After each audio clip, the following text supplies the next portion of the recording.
Tokyo Olympic में भारत के खिलाड़ियों ने देश का परचम पूरी दुनिया में लहराया है। ओलंपिक हो या पैरालंपिक, धुआंधार मेडल जीतने में भारतीय खिलाड़ी कामयाब हुए। तमाम खिलाड़ियों के मेडल जीतने से पूरा देश गदगद है। आज इन तमाम खिलाड़ियों को सिर आंखों पर बैठाया जा रहा है, लेकिन आज हम आपको एक ऐसे खिलाड़ी के बारे में बताने जा रहे हैं जिसने भारत के लिए ओलंपिक में पहला इंडिविजुअल मेडल जीता, लेकिन देश ने उसे भुला दिया। खान साहब दादा साहेब जाधव, एक ऐसा नाम जिसे कोई नहीं जानता, लेकिन इस खिलाड़ी ने हिंदुस्तान का नाम पूरे विश्व में रोशन किया। खान साहब दादा साहेब जाधव, जिन्होंने भारत को पहला इंडिविजुअल ओलंपिक मेडल दिलाया, लेकिन आज उन्हें कोई नहीं जानता। यादव का जन्म महाराष्ट्र के एक गांव कुलेश्वर में हुआ था। कहते हैं कि पीढ़ियों से उनके परिवार में कुश्ती सीखने का चलन था और इसीलिए छोटी सी उम्र से ही जाधव को भी कुश्ती सीखनी पड़ी। जाधव के लिए कुश्ती सिर्फ एक खेल नहीं बल्कि एक एहसास था।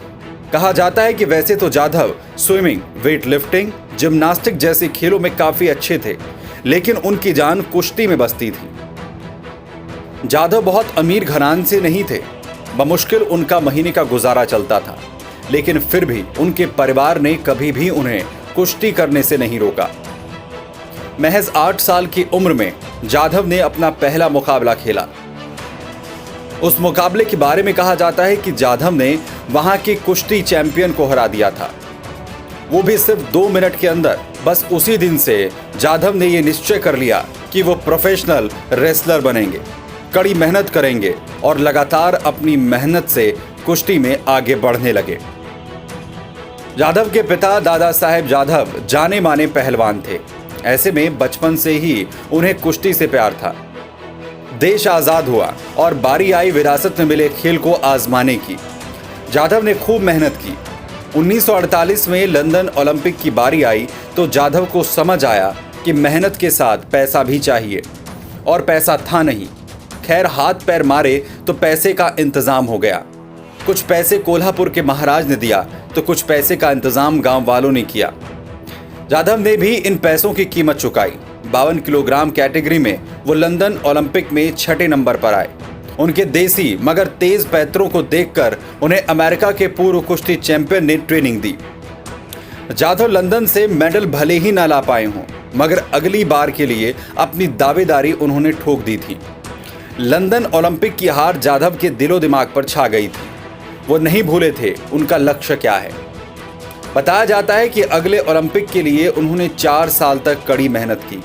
1992 में जाधव के सामने एक बार फिर से ओलंपिक में जाने का मौका आया, लेकिन एक बार फिर उनके सामने पैसों की परेशानी खड़ी हो गई। उन्हें कोल्हापुर के महाराज की तरफ से भी कोई मदद नहीं मिली और ना ही सरकार की तरफ से। जगह जगह लोगों के पास वो जाते और पैसा इकट्ठा करने की कोशिश करते, लेकिन उन्हें पैसे नहीं मिले तो जाधव को लगा कि उनका सपना अधूरा रह जाएगा। तब उनके कॉलेज के प्रिंसिपल ने उनकी मदद की।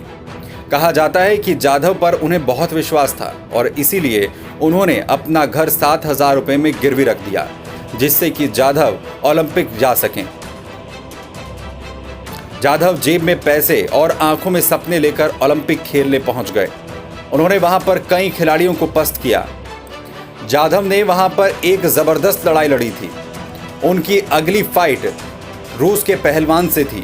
बताया जाता है कि नियमों के हिसाब से फाइट के बीच में 30 मिनट का फर्क होना चाहिए, लेकिन जाधव के अलावा भारत से वहां पर कोई नहीं था और इसीलिए जाधव को तुरंत ही फाइट करनी पड़ी। एक घमासान मुकाबला होने के बाद वो हार गए। अपनी हार के कारण उन्हें फाइनल में जाने का चांस नहीं मिला।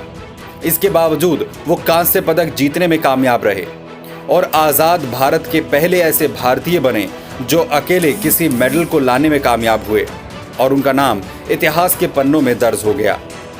यादव ने 30 साल तक महाराष्ट्र पुलिस में भी अपनी सेवाएं दी और 14 अगस्त 1984 को उनका निधन हो गया।